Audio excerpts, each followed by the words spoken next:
திருச்சிற்றம்பலம். மாணிக்கவாசகர் மலரடிகள் போற்றி போற்றி. மார்கழி மாதத்தின் 27வது நாளான இன்று திருப்பள்ளி எழுச்சியின் 27வது பாடலும் அதற்கு பொருளும் சிந்திக்க இருக்கின்றோம். திருச்சிற்றம்பலம். அது பல சுவையென அமுதென அறிதற்கு அரிதன எளிதென அமரரும் அறியார். இது அவன் திருவுரு இவன் அவன் எனவே எங்களை ஆண்டு கொண்டு இங்கெழுந்தருளும்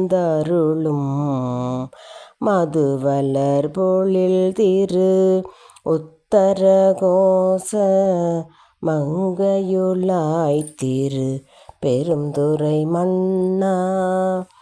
எது எமை பணி கொள்ளும் ஆரது கேட்போம் எம்பெருமான் பள்ளி எழுந்தருளாயே. திருச்சிற்றம்பலம். திருச்சிற்றம்பலம். பாடலின் பொருள். பரம்பொருளாகிய சிவபெருமான் பழச்சுவை போன்று இனிப்பாக இருப்பான் என்றும் அமுதம் போன்று சுவையாக இருப்பான் என்றும் அவன் நம் அறிவதற்கு மிகவும் அரியவன் என்றும் அவன் நாம் அறிவதற்கு மிகவும் எளியவன் என்றும் தேவர்கள் உட்பட பலரும் அவனது உண்மை நிலை அறியாமல் கூறுகின்றனர்.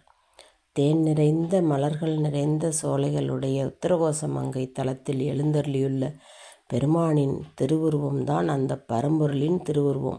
இவன்தான் அந்த பரம்பொருள். இவன் எங்களை ஆண்டு கொண்டுள்ளான் என்று நாங்கள் கூறுகின்றோம். திருப்பெருந்துறை தலத்தில் உறையும் மன்னவனே, நாங்கள் செய்ய வேண்டிய திருப்பணிகள் எவை எவை என்பதை எங்களுக்கு குறிப்பால் நீ உணர்த்த வேண்டும். எம்பெருமான் பள்ளி எழுந்து அருள வேண்டும் என்று இந்த 7வது பாடலில் விண்ணப்பிக்கின்றார் மணிவாசகப் பெருந்தகை. திருச்சிற்றம்பலம்.